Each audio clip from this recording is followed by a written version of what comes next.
On a créé ce déco. Ils ont dit de lui donner 80%. Il dit non, c'est trop. On lui a donné 34% et 17% à placer dans le public. Un an plus tard, ils sont revenus dire qu'il faut lui donner les 17% qui restent. Donc il a 51%. Mais à ce jour, la gouvernance dans cette société aujourd'hui n'est pas encore passée en revue. Et même pour la centrale des achats, il est venu lorsque, en 2008, je crois, il y avait l'escalade sur les prix pétroliers.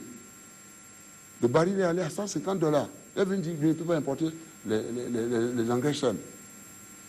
Qu'est-ce que vous voulez? On va créer une société d'économistes. L'État va apporter 35%, lui-même 35%, les banques. On l'a fait. Il en a su la présidente du conseil. J'estime quoi? J'ai voulu aller jusqu'au bout pour voir ce miracle du secteur privé. Ma conclusion maintenant, Malik. Alors là, pour le coton, nous allons faire comme les Burkinabés. Nous irons au zonage. Nous allons introduire la concurrence. AIC est un pool, va rester comme un pool. On ne passera plus par AIC pour faire les choses. Ce n'est pas possible. Par AIC seul, ce n'est plus possible.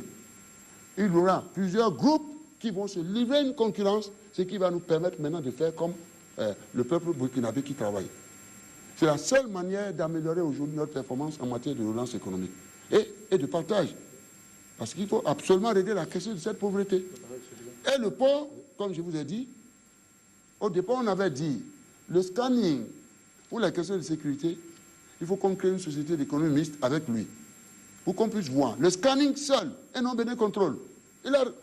Au départ des discussions, il a refusé. Que ce n'est pas prévu dans le contrat. Le contrat qu'il a rédigé. Que ce n'est pas prévu dans le contrat. Après il a dit qu'il est d'accord. Mais au même moment, il refuse de nous donner les informations sur la valeur des scannings. Comment il a acquis ça? L'origine des scannings. Rien de tout ça. L'État peut rentrer dans une affaire. Mais comment déterminer la part du capital de l'État? La part que l'État va détenir dans le capital. Comment déterminer le capital de l'entreprise? Donc, le blocage se situe à son niveau aussi. Alors, donc, en conclusion, je vous dis en conclusion, on ne peut plus la question du partenariat. Tant que moi je serai là, la table ronde sera faite bientôt. J'ai demandé au Fonds monétaire, à la Banque africaine de développement, et à des partenaires anglais, américains et français. Ils vont venir l'expérience en matière, je dis bien, de cadre juridique et fiscal, pour protéger, vraiment pour protéger les intérêts réciproques, les intérêts de l'État et les intérêts des privés qui entrent en partenariat avec l'État, pour éviter ce genre de dérapage où nous avons beaucoup perdu. Absolument, Monsieur le Président. En termes de croissance économique. Excellent, Monsieur le Président. Je trouve que c'est une bonne chose parce que, de par le monde, les hommes d'affaires se font crocher d'un État brouillon. Et donc, si aujourd'hui vous prenez l'engagement devant vos compatriotes que le cadre sera assaini, que tout sera corrigé, et donc, ça veut dire que par le futur, les choses se feront. J'ai compris ce que vous le dites. Je le jure. Je le jure devant le peuple béninois. Je n'ai rien contre aucun opérateur économique. Pourquoi? Et c'est à cause de ça, ceux-là qui se disent que moi, ils sont détruire les opérateurs. Mais de quel opérateur économique s'agit-il? Moi, je viens, écoutez-moi, je viens de Macao, parce que j'ai quitté la Chine. Pour la voir à Castelot, Boycon, etc. On a eu 120 milliards. Je vais aller à Macao. Ce monsieur-là, il ne construit qu'en pleine mer. Il ne construit qu'en pleine mer. Monsieur le Président, regardez là, les 10 kilomètres là, la mer là, revenez dans un an. Moi, David Cho, je vais construire là. Il avait commencé par déjà chasser la mer. Il va chercher les ressources internationales, il ramène ça à Macao. C'est un vrai opérateur économique. Mais lorsque je vois le comportement d'un certain nombre de mes compatriotes, mais comment je vais détruire ceux qui créent la richesse? Si réellement, et ce que j'ai remarqué dans le comportement de certains, C'est que ça ne va pas, on ne peut pas continuer. Celui qui continue avec eux a décidé de tuer le Bénin. Mais moi, les 3 ans qui me restent là, je ne le ferai pas. Quel que soit le coût. Parce que, j'ai fini. Talon, lorsque on a institué ce programme-là, il dit, bon, je mets en place mon projet politique. Pour me punir. C'est-à-dire? Merci beaucoup. Là où. Il dit, pardon. Il dit, je mets en place mon projet politique. Le second jour, j'apprends qu'il a pris 50% du capital de Canal 3. Il est bien placé pour le dire. Et, tous les matins, vous insultez, vous l'insultez. Et on démarche les hommes politiques. Même ceux qui sont déjà morts, on va les ressusciter. Pour aller l'insulter, du Canal 3. Tant qu'il aura remis en cause mes acquis, il n'y a rien à faire. Je vais organiser l'insurrection. On mouille pratiquement toutes les forces, les politiques, les institutions, les syndicats, etc., etc. Les magistrats. On mouille tout seulement. Les valises, les cantines circulent.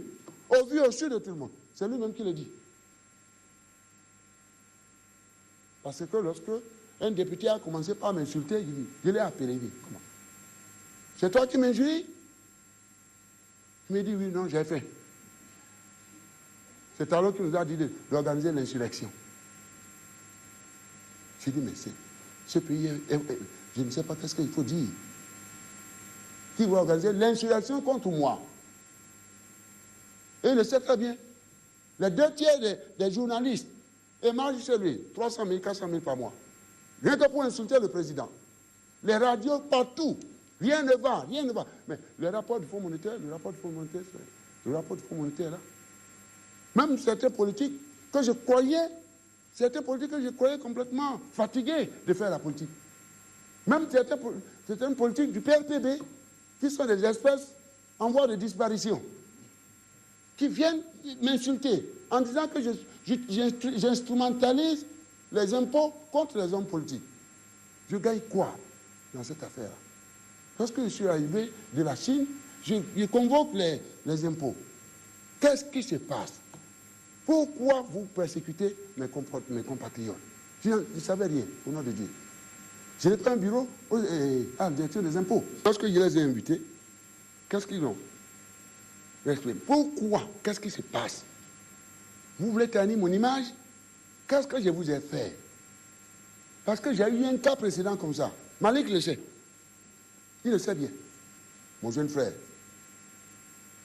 À travers, je vous dis, parce que si je suis devant le peuple béninois là, il faut que je dise la vérité, rien que la vérité. Ils peuvent continuer de m'insulter, ce n'est pas grave. Mais après mon départ, ils peuvent faire ce qu'ils veulent. Mais tant que je serai là, ça va être dur. Alors, il y a quelques années, en 2007, on a organisé les élections. Saleh a décidé de venir vers moi, c'est-à-dire vers la majorité présidentielle, qui ne fait pas la politique dans notre pays. Qui ne fait pas la politique dans notre pays. Un des agents des impôts va redresser Saleh. 1,4 milliard. Moi, je n'en savais rien. Mais il est allé dire à Saleh que c'est moi qui l'ai envoyé et que le calcul a été fait dans mon bureau, d'après ce que Saleh est venu me dire. Et Saleh qui dit que je n'ai pas pu le sauver, il appelle les 12 députés qu'il a fait venir, il crée le G13. Ça fait 3 ans que le Parlement a été bloqué. Ça a coûté cher à notre pays. On a perdu plus de 600 milliards. C'est-à-dire, du fait de la non-ratification des contrats de prêt pour permettre à l'État de tourner, aux institutions de tourner. Alors,